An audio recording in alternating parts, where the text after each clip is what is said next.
Now it is time for my top 10 Pokemon in Generation 3. This list, as always, will be excluding legendaries and starters, but every other Pokemon will be taken into account for Gen 3. Alright, let's get this started. At number 10, we have Banette. So, if you don't know this already, I'm a big fan of Ghost-type Pokemon. Banette is no exception to that. The zipper on Banette's mouth is definitely the most defining feature on this Pokemon, but the spikes on its head and the long, ribbon-looking hair thing are also really nice touches, you know? Overall, I just like the spoopy look of Banette. Number 9 on the list is Glalie. Now, Glalie, when I first saw him, I just remember thinking, like, wow, this dude looks pretty awesome. Immediately, I thought he was Steel type. You probably know I also really enjoy the Steel type.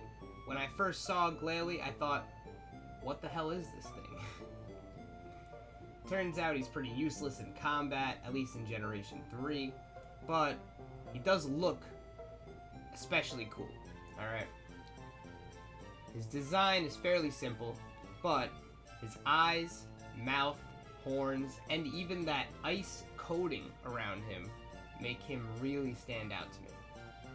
I must say, I think his mouth is what really makes him hit this list specifically. Like, I don't know. There's just something about the way his face looks. All right. For number 8, we have Tropius. Now, Tropius grows bananas. Do I need to say more? Moving on. At number 7, we have Salamence. Now, he's one of the many new dragon types in this gen, but he's not too special to me. I like his color scheme. He definitely looks pretty cool, but I feel like he looks kind of just like a dragon, and dragons are really cool, but he just doesn't have anything super defining about how he looks. I think the most defining thing about Salamence would have to be the shape of his wings, the shell on his underbelly, and the extra spikes coming out of his face. I must say, I've always really overlooked the spikes coming out of his face, but it is pretty cool. Unfortunately, he's not super unique, and in my rankings, I think uniqueness of Pokemon is what really gets them onto the list and pushes them higher and higher. Number 6 on the list is going to be Kecleon. Now, I'm usually not a big fan of Pokemon that look too much like real animals, but Kecleon is just really freaking awesome. It resembles a chameleon, the way that he will just kind of go invisible. I actually really enjoy that. There's just something about his face. It just looks so derpy. I really like the stripes along its body and his curly tail. Also, my favorite color is green, which definitely helps him a little bit there. Alright, we're hitting the top 5 on the list now, and at number 5, I have Mawile. Now, Mawile is one of the Pokemon where when I first seen as a kid, I was immediately intrigued.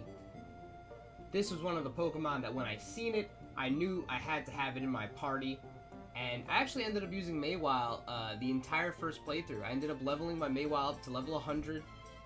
This was actually the first Pokemon game where I had a full level 100 party.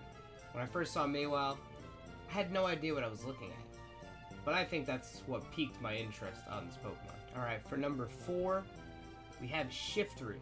Shiftry is another one that comes really early on in your Pokemon adventure in Generation 3.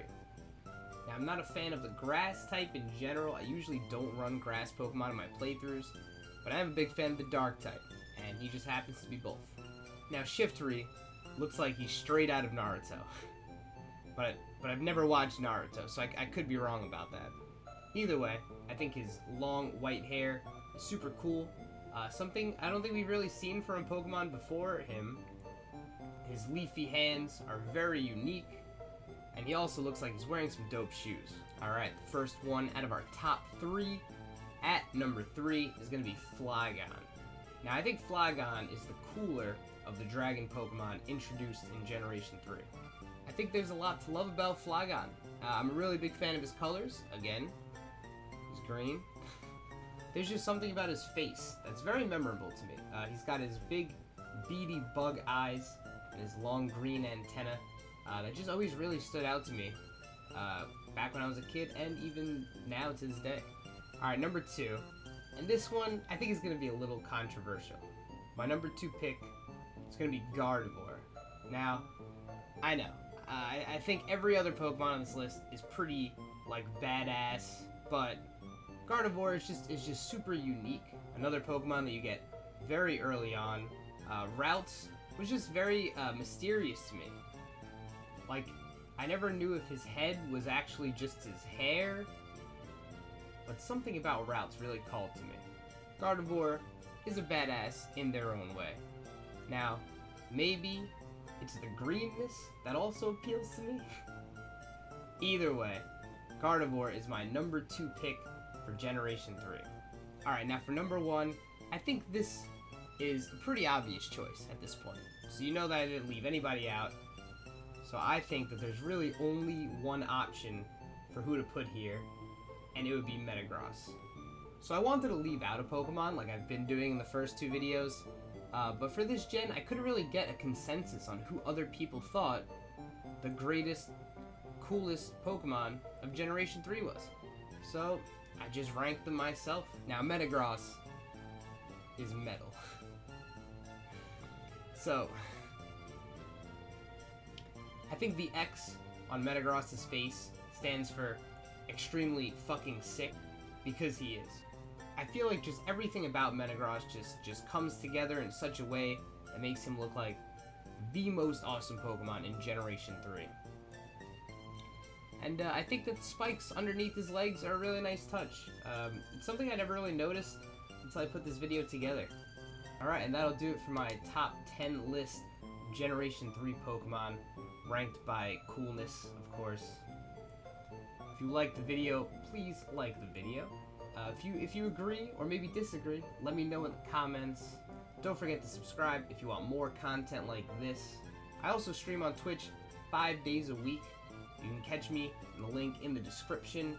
It's usually every day at 6 p.m. EST. I'm doing a Paper Mario The Thousand Year Door playthrough right now, but I would like to get through and play every single generation of Pokemon, 1 through 8, and complete a randomized Nuzlocke of them by the end of the year. Thank you again for watching.